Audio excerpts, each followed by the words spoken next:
Hi friends, welcome back to my channel. ఈరోజు మీకు ఈ సీరియల్లో ఏం జరిగిందో తెలుసుకోవాలి అనుకుంటున్నారా? అయితే వెంటనే మనం సీరియల్లోకి వెళ్ళిపోదాం. ఇంకా స్వప్న ప్రెగ్నెన్సీ గురించి రుద్రాణి అయితే రాహుల్ చెంప పగలకొడుతుంది. ఈడియట్, ఇదంతా తెలిసే చేసావా ఏంట్రా?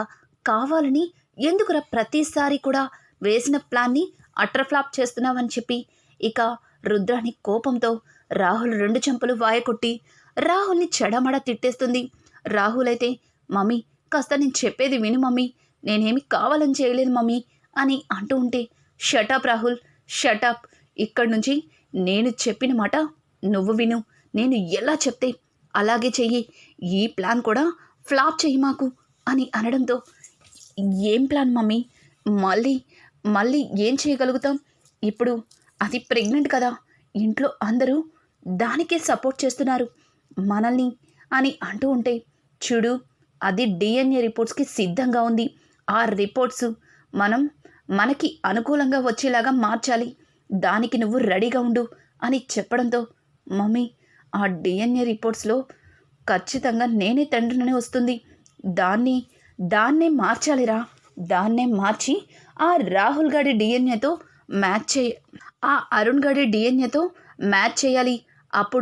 అప్పుడు స్వప్నని శాశ్వతంగా మన నుంచి దూరంగా పంపించచ్చు.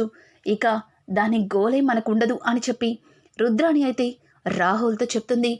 ఇక్కడ చూస్తే రాహుల్తో కావ్య అయితే స్వప్నతో మాట్లాడుతూ, అక్క, నువ్విదే కాన్ఫిడెన్స్తో ఉండు. ఖచ్చితంగా నీకు న్యాయం జరుగుతుంది. నువ్వు ఏ తప్పు చెయ్యలేదని నేను నిన్ను నమ్ముతున్నాను అని అంటూ ఉంటే, చూడు కావ్య, నువ్వు నమ్మడమేంటి? అసలు నేను ఏ తప్పు చెయ్యలేదు. తప్పు చేసుంటే నేను ఇంత ఖచ్చితంగా మాట్లాడను. నేను మరీ అంత తప్పు చేసేదానిలా కనిపిస్తున్నానని కంటికి అని అంటూ ఉంటే, ఏంటి నిన్ను ఏమన్నా సరే తప్పుగానే అర్థం చేసుకుంటావు? నేను కూడా అదే అంటున్నాను. నేను కూడా నిన్నే సపోర్ట్ చేస్తున్నాను. ఖచ్చితంగా నీకు తోడుగా సహాయంగా నేను నీ పక్కన అండగా నిలబడతాను అని చెప్పి కావ్య అంటూ ఉంటే, ఏయ్, నాకు ఎవ్వరి తోడు అక్కర్లేదు, ఎవ్వరి అండ అక్కర్లేదు. నా కడుపులో బిడ్డున్నాడు. నా బిడ్డే నాకు తోడు, నా బిడ్డే నాకు అండ అని చెప్పి స్వప్న మాట్లాడుతూ ఉంటే, ఇక కావ్య అయితే అలాగే ఉండక్క, అలాగే ఉండు అని అనుకుంటూ అక్కడి నుంచి వెళ్ళిపోతుంది. పాపం పిచ్చి కావ్య. ఇది ఇంతకు ముందంటే అది నిజమైన కడుపు కాదు కాబట్టి భయపడేదాన్ని. ఇప్పుడు రాహుల్కి నా కడుపులో పెరుగుతున్న బిడ్డకి సంబంధం లేదంటే నేను ఎలా ఊరుకుంటాను? నన్ను నేను కాపాడుకోవడం కోసం అబద్ధాన్ని ఎవరి మీదైనా చాలా సునాయాసంగా వేసేస్తాను. కానీ నా క్యారెక్టర్ గురించే తప్పుగా మాట్లాడితే నేనెందుకు ఊరుకుంటాను? అస్సలు ఊరుకోను అని చెప్పి స్వప్న తన మనసులో అనుకుంటుంది. ఇక ఇక్కడ చూస్తే రాజ్ గదిలో కావ్య రాగానే, ఛీ, మరీ ఇంత చీప్గా ఉంటారని అస్సలు ఊహించలేదు అని రాజ్ మాట్లాడుతూ ఉంటే, ఏవండి, ఇదంతా మాట్లాడేది మీరేనా? ఏంటి, చీప్గా ఉన్నారా? అసలు ఏం మాట్లాడుతున్నారండి అని అంటూ ఉంటే, ఏం మాట్లాడడం? మీ అక్క ఆ అరుణ్తో మాట్లాడడం నా కళ్ళతో నేను చూశాను. మీ అక్క మరీ ఇంత చీప్గా ప్రవర్తిస్తుందని అస్సలు ఊహించలేదు అని రాజ్ మాట్లాడుతూ ఉంటే, రాజ్ మాటలకి కావ్య, చూడండి, మీ కళ్ళతో చూసేవన్నీ నిజాలు కాదు, విన్నవన్నీ కూడా అబద్ధాలు కాదు. ఖచ్చితంగా మా అక్క ఏ తప్పు చేయలేదని సాక్ష్యాలతో సహా మీకు నిరూపిస్తాను. ప్రతిసారి కూడా ఒక ఆడపిల్ల మీద నిందలు వేసి ఇలా నిర్దాక్షిణ్యంగా నడి బజారులో నిలబెట్టి ఆ అమ్మాయి జీవితాన్నే నాశనమయ్యేలా ఈ సమాజం చూస్తుంది. మా అక్కే కాదు, మా అక్క లాంటి ఆడపిల్లల జీవితాలు ఎంతమందివో ఈ రకంగానే నాశనమైపోయి పుట్టింట్లో కుమిలిపోతున్నారు. అటువంటి ఆడవాళ్ళకి, అలాగే ఇలాంటి నిందలు వేసే సమాజానికి నేను ఒక గుణపాఠంగా నిలబడతాను. ఖచ్చితంగా వాళ్ళందరి నోటి మీద వేలేసేలాగా చేస్తాను. మా అక్కని నిర్దోషిగా అందరి ముందు నిలబెడతాను. మీ రాహుల్ తప్పు చేశాడు అని మీ అందరికీ తెలిసేలా చేస్తాను అని చెప్పి, ఇంకా మీరు కూడా మగవాళ్ళే కదా, మీరు కూడా రాహుల్ మాటల్ని నమ్ముతున్నారు కదా, మీరు కూడా మాట్లాడకుండా నేను చూసుకుంటాను అని చెప్పి ఇక కావ్య అయితే అక్కడి నుంచి వెళ్తూ మీరు అర్థం చేసుకుంటారేమో, నాకు సహాయం చేస్తారేమో అని అనుకున్నాను. నా పిచ్చితనం. మీరు కూడా మగవాళ్ళే కదా, నేను అది తెలుసుకోలేకపోయాను అని చెప్పి కావ్య అక్కడి నుంచి వెళ్ళిపోతుంది. కావ్య అలా వెళ్ళిపోవడంతో రాజైతే ఆలోచించడం మొదలు పెడతాడు. కళావతి చెప్పింది కూడా నిజమే. కావ్య ఎప్పుడు అబద్ధం చెప్పదు. పైగా నేను స్వప్న గురించి ఇన్స్పెక్టర్తో ఎంక్వైరీ చేపించినప్పుడు కూడా ఇన్స్పెక్టర్ వాళ్ళిద్దరూ స్నేహితులు అని మాత్రమే చెప్పాడు. వాళ్ళిద్దరి గురించి ఏ మాత్రం కూడా బ్యాడ్గా రూమర్స్ కూడా చెప్పలేదు. అంటే రాహులే అబద్ధం చెప్తున్నాడా? ఇదేంటో తెలుసుకోవాల్సిందే అని చెప్పి రాజైతే అనుకుంటాడు. ఇక్కడ చూస్తే సీతారామయ్య అలాగే ఇంద్రాదేవి ఇద్దరూ మాట్లాడుకుంటూ, బావా, రాహుల్ రుద్రాణి ప్రవర్తన ఈరోజు ఏమాత్రం కూడా బాగోలేదు. కానీ స్వప్న కూడా ఎందుకో నాకు తన మాటల మీద నమ్మకం కలగట్లేదు అని చెప్పడంతో, చిట్టి, ఒక ఆడదాని వయ్యుండి ఇంకొక ఆడదాని మనసుని నువ్వు కూడా అర్థం చేసుకోలేకపోతున్నావా? అనుభవం ఉన్నదానివి. ఇంతేనా నీ అనుభవం?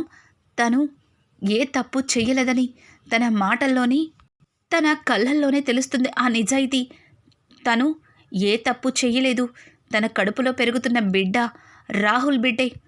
రాహుల్కి డిఎన్ఏ టెస్ట్కి వస్తావా అని అడిగితే రాహుల్ నోటి నుంచి మాట రాలేదు. అలాగే రుద్రాణి అయితే ఏమీ మాట్లాడలేకపోయింది. తన నోరు మూగబోయింది. అంటే ఖచ్చితంగా ఆ కడుపులో పెరుగుతున్న బిడ్డకి తండ్రి రాహుల్ అని అక్కడ నీకు అర్థం కాలేదా? చూడు, ఎలాగో రేపు డిఎన్ఏ రిపోర్ట్స్ వస్తాయి కదా, అప్పుడు రాహుల్ రుద్రాణిలు నోట్లో నుంచి మాట రాకుండా ఉంటుంది. స్వప్న అప్పుడు అస్సలు క్షమించదు వాళ్ళని అని చెప్పడంతో, నిజమే బావా, అసలే ఆ అమ్మాయి తప్పు లేకపోయినా సరే తప్పు ఉంది అని చెప్పి అంటున్న వాళ్ళకి అస్సలు ఊరుకోదు. పాపం వీటన్నింటిలోనూ కావ్య నలిగిపోతుంది అని చెప్పి ఇక ఇంద్రాదేవి అయితే సీతారామయ్యతో అంటూ ఉంటాడు. ఇక ఇదంతా ఇలా ఉండగా స్వప్న అయితే కనకానికి ఫోన్ చేస్తుంది. ఇక కనకం మొదటిసారిగా స్వప్న ఫోన్లోంచి ఫోన్ రావడం కొంచెం ఆశ్చర్యాన్ని కలిగిస్తుంది. కానీ స్వప్న అక్కడ ఏం పెంట పెట్టిందా అని కొంచెం భయపడుతూ, ఇదేంటిది, అసలు నేను చేస్తేనే సరిగా మాట్లాడని ఈ స్వప్న నాకు ఫోన్ చేసింది, ఏవయ్యా ఇది మళ్ళీ అక్కడేమన్నా గొడవ పెట్టిందేమో అని నాకు భయంగా ఉందయ్యా అని ఇక కృష్ణమూర్తితో మాట్లాడుతూ ఫోన్ని అదే పనిగా చూస్తూ ఉంటుంది. ఇక కృష్ణమూర్తి అయితే, కనకం, ముందు ఫోన్ లిఫ్ట్ చేయి, ఇంతకీ అక్కడ ఏం జరిగిందో ఏంటో, స్వప్న ఫోన్ చేసిందంటే నాకెందుకో కంగారుగా ఉంది అని చెప్పి కృష్ణమూర్తి మాట్లాడుతూ ఉంటాడు. ఇక కనకం ఫోన్ లిఫ్ట్ చేయగానే స్వప్న అమ్మా అని గట్టిగా అరుస్తుంది. ఏమైందే, ఎందుకే అలా అరుస్తున్నావు?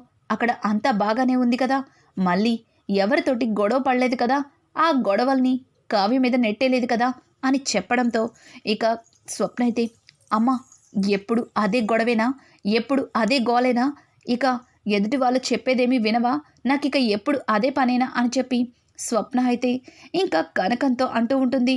అవునే, అవును, నిన్ను నమ్మడానికి లేదు. నువ్వు నీ స్వార్థం కోసం నిందలన్నీ పాపం ఏమీ మాట్లాడలేని నా కూతురు కావ్య మీద వేసేస్తావు. అందుకేనే నీ మాటలు నమ్మబుద్ధి కాదు అని అంటుంటే, అమ్మా, కాసేపు సైలెంట్గా ఉంటావా? నీకు ఒక గుడ్ న్యూస్ చెప్దామని ఫోన్ చేశాను అని చెప్పడంతో, గుడ్ న్యూసా? ఏంటే, ఏమైంది అని అడగడంతో, అది నేను తల్లిని కాబోతున్నాను అని చెప్పి స్వప్న చెప్పడంతో, స్వప్న మాటలకి ఫస్ట్లో కనకం సంతోషపడినా ఒక్కసారిగా కనకం బెలూన్లో గాలి తీసేసినట్టు తుస్సుమంటుంది. ఏమైందమ్మా, కనీసం సంతోషంగా కూడా మాట్లాడట్లేదు అని అంటూ ఉంటే, సంతోషంగా ఎలా మాట్లాడతానే, మళ్ళీ నువ్వు తప్పించుకోవడం కోసం మళ్ళీ కొత్త అబద్ధాన్ని మొదలుపెట్టావా ఏంటే స్వప్న? ముందుగానే నాతో చెప్పవే, నేనే ఏదో ఒకటి మేనేజ్ చేస్తాను, అంతేగాని మళ్ళీ ఇటువంటి అబద్ధాలు చెప్పి అందరిలోనూ నన్ను తలదించుకునేలా చెయ్యకు స్వప్న అని అనడంతో, అమ్మా, ప్రతిసారి అబద్ధం చెప్పడానికి అదేమన్నా నాకు ఊత పదమా? నువ్వేంటమ్మా, కనీసం కూతురు సంతోషాన్ని కూడా అర్థం చేసుకోవట్లేదు. నిజంగానే నేను కడుపుతో ఉన్నాను. ఇందాకే డాక్టర్ గారిని పిలిపించి చెకప్ చేపిస్తే డాక్టర్ గారే చెప్పారు, నీకు ఈ గుడ్ న్యూస్ చెప్దామని ఫోన్ చేస్తే నువ్వేమో ఇలా మాట్లాడుతున్నావు అని చెప్పడంతో ఇక కనకమైతే చాలా సంతోషపడిపోతుంది. ఏవయ్యా, స్వప్న స్వప్న కడుపుతో ఉందంటయ్యా, ఇప్పుడే ఇప్పుడే డాక్టర్ గారు చెకప్ చేశారంట అని అనడంతో ఇక వెంటనే కృష్ణమూర్తి అయితే స్వప్నకి జాగ్రత్తలు చెప్తాడు.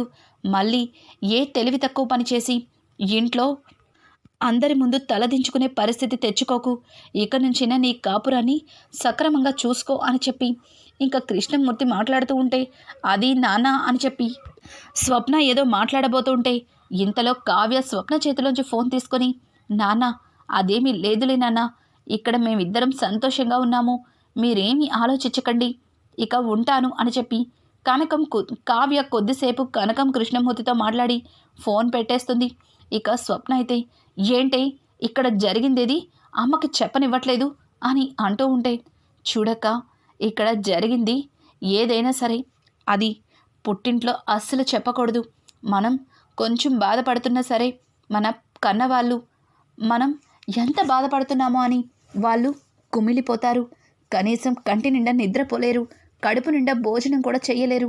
అట్లాంటి వాళ్ళకి ఇక్కడ మనం ఎన్ని కష్టాలు పడినా సరే సంతోషంగా ఉన్నామని చెప్పాలి. ఇప్పుడు నువ్వు కడుపుతో ఉన్నావన్న సంగతి తెలిసిన తర్వాత అమ్మా నాన్న చాలా సంతోషిస్తున్నారు.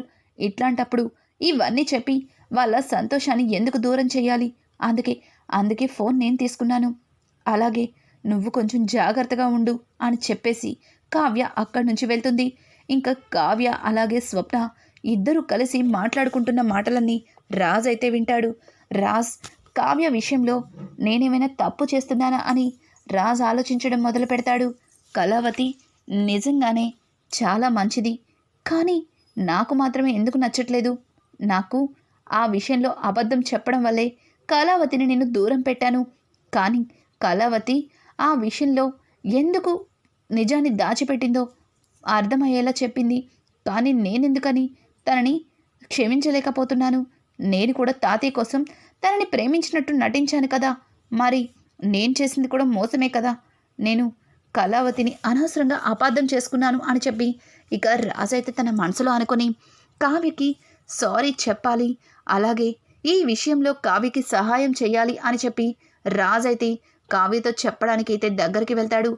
ఇంతలో రుద్రాని ఫోన్ మాట్లాడుతూ, రే, ఈ పనైనా సక్రమంగా చెయ్యి, ఆ డాక్టర్కి ఎంత డబ్బైనా ఇస్తానని చెప్పు, అది డబ్బుకి లొంగకుండా అస్సలు ఉండదు. ఆ తర్వాత డిఎన్ఏ రిపోర్ట్స్ మనకి అనుకూలంగా రావాలని చాలా గట్టిగా చెప్పు అని చెప్పి రుద్రాణి అయితే రాహుల్తో ఫోన్లో మాట్లాడుతుంది. ఒక్కసారిగా రాజ్ డిఎన్ఏ రిపోర్ట్స్ మార్చమని చెప్పిన మాటలు విని రుద్రాణి మాటలకి ఒక్కసారిగా షాక్ అయిపోతాడు. ఇదేంటిది? అంటే కావాలని రాహుల్ అలాగే రుద్రాణి అత్త ఇద్దరు కలిసి నాటకాలు వేస్తున్నారా? అంటే స్వప్న మీద నిందలు వేస్తున్నారా అని చెప్పి రాజ్ అయితే అనుకుంటాడు. ఇక ఇది ఇలా ఉండగా హాస్పిటల్లో డాక్టర్ గారి దగ్గరకైతే స్వప్నని చెకప్కి తీసుకుని వెళ్తారు. ఇక అందరూ కూడా స్వప్న రిపోర్ట్స్లో ఏం వచ్చిద్దా అని ఇక ఎదురు చూస్తారు. అన్ని చెకప్లు పూర్తవుతాయి. పూర్తయిన తరువాత రాజ్ అయితే ఇక డిఎన్ఏ రిపోర్ట్స్ తీసుకొస్తాడు. డిఎన్ఏ రిపోర్ట్స్ తీసుకొచ్చి రాజ్ అందరి మధ్యలో కావ్యని నిలదీసి అడుగుతూ ఉంటాడు. ఏంటిది? నువ్వు ఏదో పెద్ద పెద్ద ప్రగల్భాలన్నీ పలికావు, మీ అక్క తప్పు చేయదని, అలాగే ప్రతి ఆడపిల్ల మీద నిందలు వేస్తున్నారని, ఆడపిల్లల అందరి భవిష్యత్తులు నేనే ఉద్ధరిస్తానని మాట్లాడావు. మరి ఈ రిపోర్ట్స్లో ఏంటి? అసలు రాహుల్ డిఎన్ఏ టెస్ట్కి అలాగే మీ స్వప్నక్క కడుపులో పెరుగుతున్న బిడ్డకి అస్సలు మ్యాచ్ అవ్వలేదు. అంటే మీ స్వప్నక్క తప్పు చేసిందనేగా అని చెప్పి రాజ్ అయితే కావ్యతో మాట్లాడుతూ ఉంటే, ఏవండి, లేదు, అలా జరగడానికి వీల్లేదు, ఇదేదో కావాలని జరిగింది అని చెప్పేసి ఇక కావ్య మాట్లాడుతూ ఉంటే ఇక్కడ చూస్తే రాజు రుద్రాణిలిద్దరూ తెగ రెచ్చిపోతూ ఉంటారు. చూసావుగా రాజ్, ఆ కడుపులో బిడ్డకి నాకు సంబంధం లేదని ఎంత చెప్పినా నా మాట వినలేదు. కానీ ఏమైంది? ఆ రిపోర్ట్సే కరెక్ట్గా వచ్చాయి. ఇప్పుడేమంటారు? నేను ఏ తప్పు చేయలేదు, నా పెళ్ళం నన్ను మోసం చేసింది అని చెప్తుంటే నా మాటని అస్సలు వినలేదు. మరి మాట్లాడరే అని చెప్పేసి ఇక రాహుల్ అయితే రుద్రాని గొంతు చించుకొని ఇంట్లో అరుస్తూ ఉంటారు. ఉండు రాహుల్, ఉండు, నేను మాట్లాడుతున్నాను కదా, నేను మొత్తం నీ గురించే మాట్లాడతాను, నువ్వేమీ కంగారు పడమాకు, సరేనా అని చెప్పి రాజ్ అయితే రాహుల్కి సపోర్ట్ చేస్తున్నట్టే మాట్లాడి రాహుల్కి వ్యతిరేకంగా కూడా మాట్లాడుతున్నట్టుగా కొంచెం రాహుల్కి అనిపిస్తుంది. అసలు రాజ్ ఏంటి చాలా డిఫరెంట్గా మాట్లాడుతున్నాడు, అసలు రాజ్కి నా మీద ఏమైనా డౌట్ వచ్చిందా అని చెప్పి రాహుల్ అనుకుంటూ ఉంటాడు. ఇంతలో అప్పు అయితే ఇక అక్కడికి అరుణ్ని తీసుకొస్తుంది. అరుణ్ని తీసుకొచ్చి అప్పు అందరి ముందు కూడా నిజాన్ని బయట పెట్టిస్తుంది. రాజ్ వెంటనే అప్పుని చూసి, వెరీ గుడ్ అప్పు, కరెక్ట్గా వచ్చావు, నేను చెప్పిన టైంకి వచ్చావు అని చెప్పి రాజ్ మాట్లాడుతున్న మాటలు విని ఇంట్లో అందరూ కూడా షాక్ అయిపోతారు. ఇక కావ్య అయితే అలాగే చూస్తూ ఉంటుంది. ఏంటి కళావతి అలా చూస్తున్నావు, నీకు నమ్మబుద్ధి కావట్లేదా? అవును, అప్పు అరుణ్ని తీసుకొచ్చింది, అప్పుకి అరుణ్ని తెమ్మని చెప్పింది కూడా నేనే. ఇప్పుడు అందరి ముందు నిజాన్ని నేను బయట పెడతాను. ఈ రాహుల్ అలాగే రుద్రని అత్త ఇద్దరు కలిసి కావాలని అరుణ్కి డబ్బిచ్చి అరుణ్తో స్వప్నకి మధ్యలో ఏదో ఎఫ్ఐఆర్ ఉందని అందరినీ నమ్మించడానికి ప్రయత్నించారు. ఆ రోజు బాల్కనీలో కూడా నన్ను కావాలని ఏదో మాట్లాడాలని పిలిచి అక్కడ రాహుల్ అలాగే స్వప్న ఇద్దరు మాట్లాడుకునేలా ఏర్పాటు చేసి అది నిన్ను చూసేలా చేశాడు. అలాగే ఆ ఫొటోస్ని పంపించి అమ్మమ్మకి అనుమానం వచ్చేలా చేశాడు. ఇక ఆ తరువాత అరుణ్కి ఫోన్ చేసి స్వప్నకి డబ్బు డిమాండ్ చేయమని చెప్పి బ్లాక్మెయిల్ చేయమన్నాడు. అలాగే అరుణ్ స్వప్నకి ఫోన్ చేసి డబ్బు ఇవ్వమని బ్లాక్మెయిల్ చేసేలా చేశాడు. పాపం ఏం చేయాలో తెలియక అప్పటికే తన కాపురం సక్రమంగా లేదని భయపడి స్వప్న అరుణ్ అడిగినంత డబ్బుని తీసుకెళ్ళి అరుణ్కి ఇచ్చింది. ఆ డబ్బిచ్చే టయానికి ఫొటోస్ కూడా కావాలి అని చెప్పాడు. ఇదిగో మన ఇంట్లో మనతో పాటు తిరుగుతున్న ఈ విషపురుగు అని చెప్పి ఇక రాజ్ అయితే రాహుల్ కుట్ర మొత్తాన్ని కూడా బయట పెడతాడు. ఇక జరిగిందంతా విన్న సీతారామయ్య రాహుల్ రుద్రాని విషయంలో ఏం నిర్ణయం తీసుకుంటాడు? అసలు ఇదంతా ఇలా ఉండగా ఇంట్లోనే ఉండను అని చెప్పిన కావ్యని రాజ్ ఎలా కన్విన్స్ చేస్తాడు? తప్పు జరిగిన ప్రతిసారి కూడా అదేదో నేనే దగ్గరుండి చేపిస్తున్నానన్నట్టుగా ఇంట్లో అందరూ నన్నే అంటున్నారు. నేను ఈ ఇంట్లో ఇక ఉండలేను అన్న కావ్య పరిస్థితికి ఇంట్లో అందరూ ఏం మాట్లాడతారు? అసలు ఇంటి నుంచి వెళ్ళిపోతానన్న కావ్యని అపర్ణాదేవినే ఆపి మరీ లోపలుంచుతుందా? రానున్న ఎపిసోడ్స్ మరింత ఇంట్రెస్టింగ్గా మారబోతున్నాయి. ఈ వీడియో కనుక మీకు నచ్చినట్టయితే లైక్ చేసి సబ్స్క్రైబ్ చేసుకోవడం మాత్రం మర్చిపోకండి. Thanks for watching. Hi friends, welcome.